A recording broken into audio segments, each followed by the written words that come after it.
Welcome to I dream. నేను Udayasri. Advocate Nageshwar పూజారి గారు మనతో ఉన్నారు, మాట్లాడదాం. Hello sir. మనము రైల్వే ప్రయాణాలు చేస్తూ ఉన్నప్పుడు మనకి ట్రైన్స్లో డిఫరెంట్ ప్రాబ్లమ్స్ మనం చూస్తూ ఉన్నాము. మనకి ఏమైనా ప్రాబ్లమ్స్ అయినా కానీ మనం ఒక ట్రైన్ ఎక్కినప్పటి నుంచి దిగేంత వరకు కూడా పూర్తి రెస్పాన్సిబిలిటీ రైల్వే సంస్థ వాళ్ళదే అని విన్నాను. అది కరెక్ట్, నిజమేనా?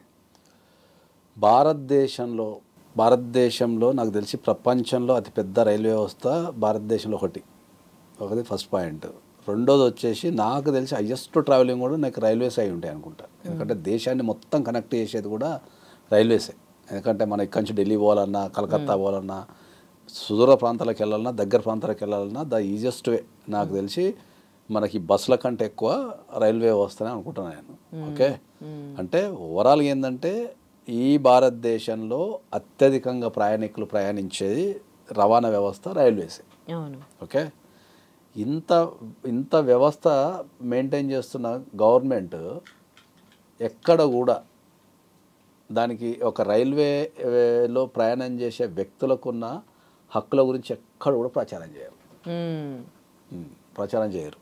ఓకే, ఈ భారతదేశంలో రైలు ప్రయాణం చేసే ప్రతి ఒక్కళ్ళు గుర్తుపెట్టుకోవాల్సిన అంశం ఏంటి అంటే, నువ్వు టికెట్ కొని ప్లాట్ఫామ్లో ఎంటర్ అయిన దగ్గర నుంచి, అంటే రైల్వే స్టేషన్లో ఎంటర్ అయిన దగ్గర నుంచి మళ్ళీ నువ్వు ప్రయాణం చేసి మళ్ళీ నువ్వు దిగాల్సిన స్టేషన్లో దిగి మళ్ళీ స్టేషన్ బయటకు వచ్చేంత వరకు నిన్ను క్షేమంగా చూసుకోవాల్సిన బాధ్యత, నీకు సౌకర్యాలు ఇచ్చిన బాధ్యత, నీకు ఏ రకమైన ఆటంకం కలగకుండా చూసుకోవాల్సిన బాధ్యత రైల్వేదే.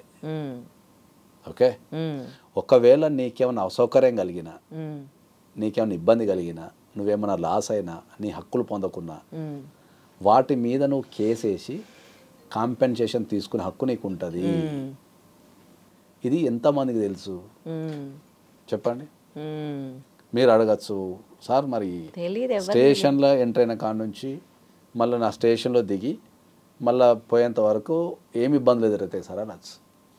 ఓకే, ఫస్ట్ ట్రైన్ లేట్ వచ్చినా కూడా, ఫస్ట్ నువ్వు కనుక్కున్న టయానికి ట్రైన్ లేట్ వచ్చినా కాంపెన్సేషన్ అడగచ్చు. ఓకే ఓకే, తర్వాత నీ లగేజ్కి ఏమైనా డ్యామేజ్ అయింది అన్నా నువ్వు కాంపెన్సేషన్ అడగచ్చు. లగేజ్ డ్యామేజ్ అయింది, మిస్ అయింది, రైల్వే వాళ్ళు చేసే తప్పిదం వల్ల నీ లగేజ్కి, నీ సామానికి ఏమన్నా డ్యామేజ్ అయిందంటే నువ్వు కాంపెన్సేషన్ అడగచ్చు. రైల్వే వాళ్ళు చేసిన తప్పిదాల వల్ల నీకేమైనా దెబ్బ తగిలినా, దేశవ్యాప్తంగా ఈ రైల్స్ వల్ల కాలో చెయ్యో అందులో పట్టడము, ఇరగటము, డోర్లు సక్కరాక దాంట్లో ఇట్లా చేయబెట్టినప్పుడు కోసపోవటం, ఇట్లా రకరకాల ఈ సమస్యలు ఎదురవుతుంటాయి. ఓకే, నువ్వు ప్రయాణం చేసే క్రమంలో కానీ నీకు రావాల్సిన సౌకర్యాలు రానప్పుడు, వాటర్ సౌకర్యం లేకున్నా కూడా మనకు ఫ్రీ వాటర్ సౌకర్యం లేకున్నా కూడా మనం కేసు వేసుకోవచ్చు. నీకు లాంజ్లో ఇవ్వాల్సిన ఫెసిలిటీస్, నీకు అక్కడ వెయిటింగ్ ఏరియాలో ఇచ్చిన ఫెసిలిటీస్ ఇవ్వకుండా కూడా నువ్వు కేసు వేసుకోవచ్చు.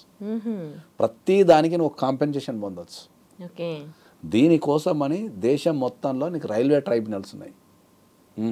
అంటే నువ్వు అక్కడికి వెళ్ళి నువ్వు కొన్న టికెట్, నువ్వు ప్రయాణం చేసినట్టు ప్రూఫ్ ఉంటే సరిపోతుంది. నువ్వు డెఫినెట్లీ కాంపెన్సేషన్ పొందవచ్చు. డెఫినెట్లీ రైల్వే ట్రిబ్యునల్ అని ఉంటుంది, అది నువ్వు పోయి కేసు వేసుకుంటే నీకు నువ్వు ట్రావెల్ చేసే ట్రైన్లో దెబ్బ తగిలింది అనుకుందాం, you can go and file A case. అది మళ్ళీ అవన్నీ ఉండదా? అంటే ఓ కేసు ఇస్తే ఇంకా మళ్ళీ మనం తిరగాల్సిన అవసరం పెద్దగా ఏముండదు. జస్ట్ అది చాలా ఈజియెస్ట్, అది చాలా పెద్దగా నీకు కోర్టు చుట్టూ దిగాల్సిన అవసరం, ట్రైబ్యునల్ చుట్టూ దిగాల్సిన అవసరం ఉండదు. Process are very easy. So ఓవరాల్గా ఏంది అంటే, నీకు రావాల్సిన ఫెసిలిటీస్ ఏవి రాకున్నా, నీకేమన్నా నష్టం జరిగినా, నీకు చాలా మందికి తెలియని విషయం ఏంటంటే, రైల్లో ప్రయాణం చేసేటప్పుడు చాలా మందికి దెబ్బలు తగులుతుంటాయి రకరకాల కారణాల వల్ల.